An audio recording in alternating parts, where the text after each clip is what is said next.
முருகன் பக்தர்கள் அனைவருக்கும் அன்பு வணக்கங்கள்.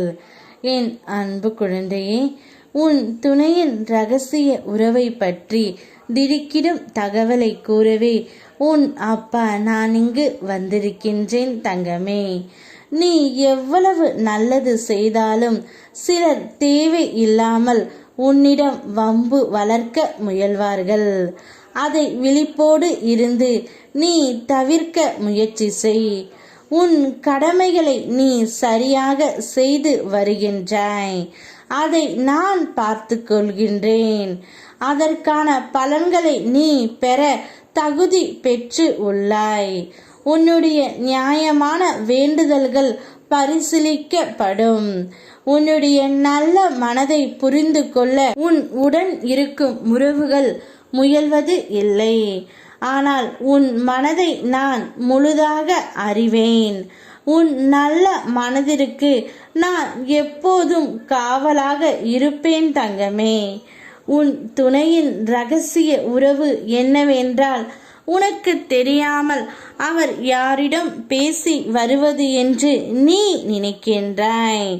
ஆனால் நிச்சயம் அவ்வாறு இல்லை தங்கமே.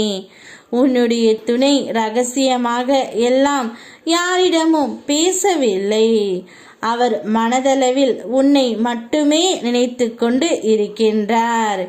வேலை பளுவால், வேலையின் காரணத்தினால் யார் யாரிடம் பேச வேண்டிய சூழ்நிலை ஏற்பட்டு விட்டது. அதனால் மட்டுமே அவர் சென்று தனியாக பேசுகின்றார். ஆனால் அவர் மனதளவில் நீ மட்டும்தான் இருக்கின்றாய் தங்கமே. நடந்ததை நினைத்து வருந்தியது போதும். அனைவரும் கைவிட்டு விட்டார்கள் என்று எண்ணும் வேளையில் என் கரம் உன்னை நோக்கி வரும். அதை இறுக பற்றிக்கொள். நான் எதையும் கவனிக்கவில்லை என்று மட்டும் நீ நினைத்து விடாதே. அனைத்தும் என் அனுமதிப்படியே நகர்கின்றது.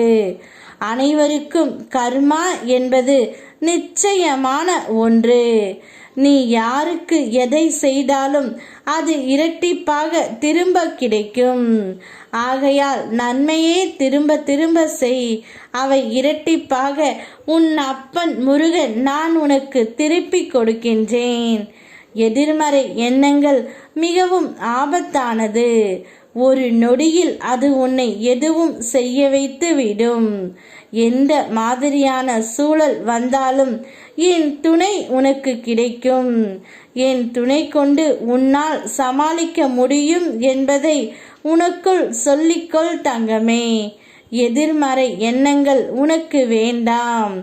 இப்பொழுது உன்னுடைய வாழ்க்கையில் மிக பெரிய மாற்றம் ஒன்று நடக்க காத்து கொண்டு இருக்கின்றது. நீ வாய் திறந்து சொல்ல முடியாத வேதனைகளை நான் கண் திறந்து பார்த்து கொண்டு இருக்கின்றேன். நிச்சயம் உன்னுடைய வேதனைகளுக்கு பலன் கிடைக்கும் தங்கமே.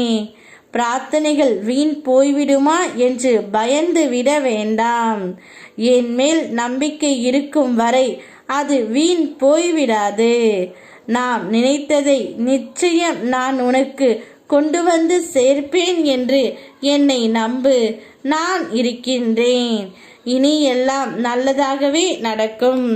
யாம் இருக்க பயமே. ஓம் முருகா.